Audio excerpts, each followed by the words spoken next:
Brad Holmes has told Stoney from 97.1 Point Ticket that Jared Goff, they've had contract extensions with him and his agent, and they have had good dialogue. So let's talk about it. Thumbs up the video, share the video, subscribe to the channel, and the subscribe button. It's the bell icon button. I think Jared Goff is owed $24 million this year, $21 million next year, with only a $5 million in dead money if they chose to terminate that contract with $31 million. I think is the cap hit.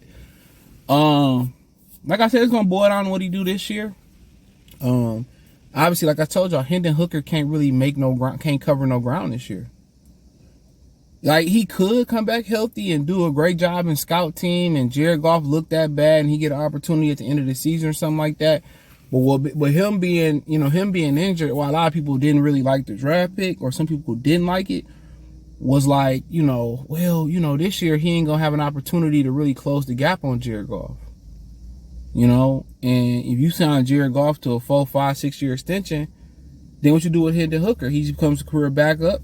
And I always said that the Patriots always did it, whether it was Ryan Mallett, Brian Hoyer, Matt Castle, Jacoby Brissett, so on. They would just showcase those guys in preseason. Jimmy Garoppolo, showcase him in preseason. Somebody would eventually bite. If not, if somebody did bite and he didn't work out, they'd bring Garoppolo back. You know what I'm saying? Somebody paid Matt Castle. They got compensation. So, the quarterback market is always fruitful. The mystery of it, especially when you've been in the league a little bit and you got to see some things. So, of course, you showcase them in preseason, you get opportunity, and you flip them. Simple as that, and get compensation. You might get more than a third for them, depending on how it's going. So, it was a no harm, no foul. Let's say, Jared Goff don't work out, and you like what you see from Hooker, and you say, you know what, it's an open competition going into next year. You keep both, and if neither one of them is the answer after the next season, not this season, but the last season of Jared Goff contract 2024, then you draft somebody. Let's say this season goes horribly wrong. You end up with the number 1 pick and Caleb Williams there. Guess what? I ain't mad if I wasted a 3rd round pick on Hendon Hooker. You know what I'm saying? I'm gonna take Caleb Williams and I'm gonna showcase Hendon Hooker and flip him. Let's say Jared Goff ball out next year. They make a deep playoff run or whatever, and you got to pay them. So they had good dialogue, and I think the understanding is that, they're probably going to extend Jared Goff next offseason. Probably, preferably after training camp. If he plays well, and you thinking about it, the Packers just extended Jordan Love 1 year, $13 million. So I think, I think his extension is probably going to be anywhere from 2 to 3 years. 2 to 3 years. So I don't think it's going to be a 5, 6, 7 year extension. He'd be 30 years old going into, the 2024 season. So I don't think you're looking at a 5, 6 year extension like Lamar Jackson. What I think you're looking at is probably anywhere from a 1 to 3. I really feel 2 to 3 year extension. That's what I believe. I really believe you're probably looking anywhere from 2 to 3 year extension.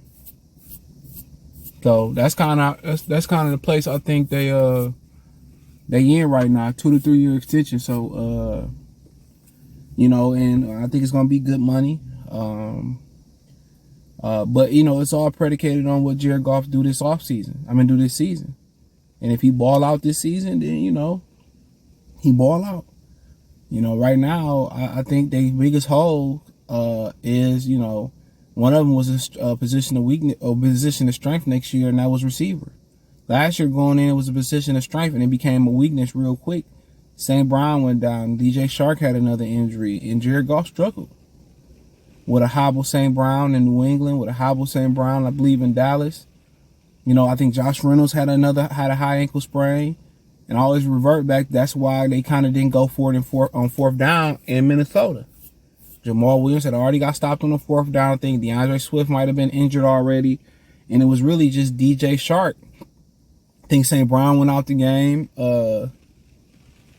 Obviously Jameson Williams wasn't ready. Him and, Jared Goff and T.J. Hockenson didn't have a great rapport, and they chose to punt the football. And, at the end of the day, like I said before, you down to Jamal Williams, who got stopped on the 4th down. You down to DJ Shark, who wasn't, obviously in hindsight, we didn't know it, but he wasn't healthy.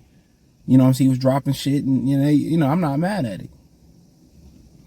So, Jared Goff is only as good as the weapons you got around him. He don't make nobody better. That's what I was trying to remind y'all. He ain't gonna make you better. His receivers make Jared Goff better.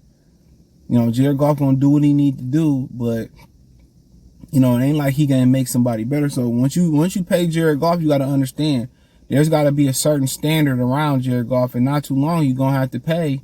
You're gonna have to pay St. Brown as well too. Don't forget that.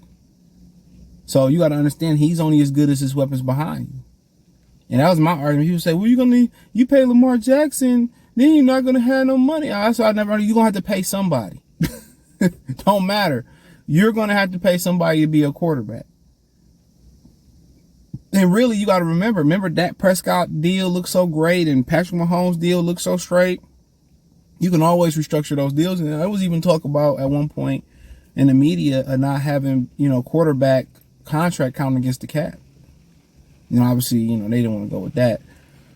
But, now that Patrick Mahomes' contract don't look that bad. Now that contract don't look that bad. You know what I'm saying? So what you got to understand too, the sooner you pay, a lot of times the better it is. But with Jared Goff, the jury's still out. People say, he had an amazing year. That was last year. This year won't be no Jameson Williams for 6 years. Won't be no DJ Shark. The offense is going to look terribly different. And he had a 1-6 start. I don't worry about what the offensive stats say.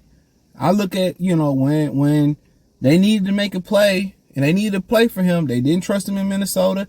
He couldn't get the job done in New England. He couldn't get the job done in Dallas. Even though Jamal Williams did fumble for like the first time in a long time. But he don't make anybody better. And that's what separated a lot of the great, for him from the elite quarterbacks of the league. One thing about Lamar, he do more with less. You do more with less at receiver. You know what I'm saying? One thing about Patrick Mahomes, he get the most out of Juju. He got the most out of Juju. He got the most out of, all those guys around there. And you just keep going on and on and on and on and on. So you got to make sure everything is copacetic around that man. So, but it's a big year this year. And I think they may not be done in another big hole they got going into last year was a big hole. Defensive tackle. Still don't got nobody that can rush the passer and be that guy on the inside. So they got some holes to overcome. In another year in Ben Johnson offense, if he put up similar numbers, I think, and they win football. I think that's the number one thing. They win football games. He put up, numbers that he put up last year are better than he put up last year. I think he bulletproof when it comes to talking about, why not to give him a contract. Me personally, I give him a Grandy's Coney Island $5 million signing bonus. $2 million base salary, and $1 and $100 every time he throw a touchdown. That's how I feel about him. So check out Detroit Lions Talk playlist. Thumbs up the video, share the video, subscribe to the channel. And that subscribe button, hit the bell icon button, hit all notifications, increase your chance to get notifications. You go live drop video. Check out Detroit Lions Talk playlist. Hit the link tree. Find me on Twitter, Instagram, TikTok, Spotify, Anchor, Cash App, Venmo, PayPal. Link tree, the first link in the description. Peace.